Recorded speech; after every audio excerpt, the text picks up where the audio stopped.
بسم اللہ الرحمن الرحیم۔ السلام علیکم محترم ناظرین، جیسا کہ ہم سب کو معلوم ہے کہ نبی کریم صلی اللہ علیہ وآلہ وسلم نے اپنا آخری حج 10 ہجری 9 ذی الحج کو کیا۔ اس وقت آپ صلی اللہ علیہ وسلم نے ان تمام مسلمانوں کو جو حج کی غرض سے آئے تھے مقام عرفات میں واقع جبل الرحمہ نامی پہاڑ پر جمع ہونے کی دعوت دی۔ آپ صلی اللہ علیہ وسلم نے مسلمانوں کے جمع غفیر کو ایک خطبہ دیا جو کہ ایک بہت طویل خطبہ تھا، جسے کہ ہم خطبۃ الوداع کہلاتے ہیں۔ اس خطبہ کا سارا احاطہ کرنا اس ویڈیو میں ممکن نہیں، اس لیے اس میں سے ایک چھوٹا سا حصہ پیش کر رہی ہوں۔ اس سے پہلے کہ پیغمبر اسلام صلی اللہ علیہ وسلم خطبہ شروع کریں، آپ صلی اللہ علیہ وسلم نے لوگوں سے پوچھا، آیا جانتے ہو یہ مہینہ کون سا ہے؟ سب لوگوں نے مل کر جواب دیا، یہ مہینہ ذی الحج کا ہے اور حرمت والے مہینوں میں سے ایک ہے۔ پیغمبر اسلام صلی اللہ علیہ وسلم نے دریافت کیا، آیا جانتے ہو یہ سرزمین کون سی سرزمین ہے؟ حاضرین نے یک صدا ہو کر کہا، یہ عرفات کی مقدس زمین ہے یا رسول اللہ صلی اللہ علیہ وآلہ وسلم۔ اس کے بعد پیغمبر اسلام صلی اللہ علیہ وآلہ وسلم نے اصلی گفتگو کا آغاز کیا۔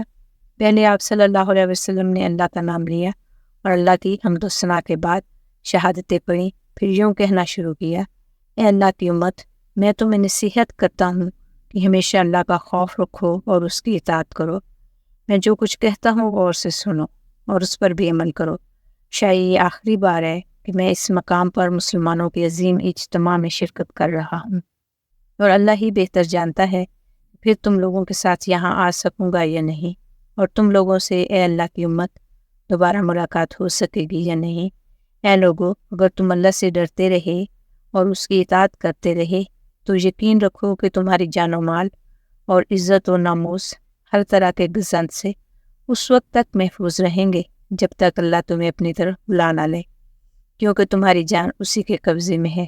اس کے بعد پیغمبر اسلام صلی اللہ علیہ وسلم نے خطبے کا موضوع تبدیل کرتے ہوئے حاضرین کو مخاطب کیا اور پوچھا، آیا میں پیغمبر اسلام صلی اللہ علیہ وسلم ہونے کے ناطے اپنا فرض ادا کر سکا ہوں یا نہیں؟ اے اللہ، تو ہی بتا کہ جو ذمہ داری تو نے مجھے سونپی تھی وہ پوری ہوئی یا نہیں؟ حاضرین نے یک صدا ہو کر جواب دیا، ہم گواہی دیتے ہیں کہ آپ صلی اللہ علیہ وسلم نے اپنا فرض پورا کر دیا۔ پیغمبر اسلام صلی اللہ علیہ وسلم نے اپنی بات جاری رکھتے ہوئے کہا، اے لوگو، میں جو کہتا ہوں اس پر عمل کرو، اور تم لوگوں کے لیے میری نصیحت ہے کہ جس کسی کے پاس کوئی امانت ہے تو وہ اسے اصلی حالت میں لوٹا دے اور کبھی بھی امانت میں خیانت نہ کرے۔ اے لوگو، ربا سے پرہیز کرو، زمانہ جاہلیت کی ربا خوری اسلام میں منع ہے، لیکن تمہارا مال اور تمہاری دولت تم پر حلال ہے۔ اللہ نے ربا خوری کی ممانعت کی ہے، اور پہلا شخص جسے ربا خوری سے منع کرتا ہوں میرے چچا عباس بن عبد المطلب ہے۔ اے لوگو، اگر کوئی شخص قتل کا مرتکب ہوا ہو تو اس کی سزا بھی قتل ہی ہوگی، لیکن اگر کوئی قتل غیر ارادی طور پر واقع ہو جائے تو قاتل کو دیت کی صورت میں 100 اونٹ ادا کرنا ہوں گے۔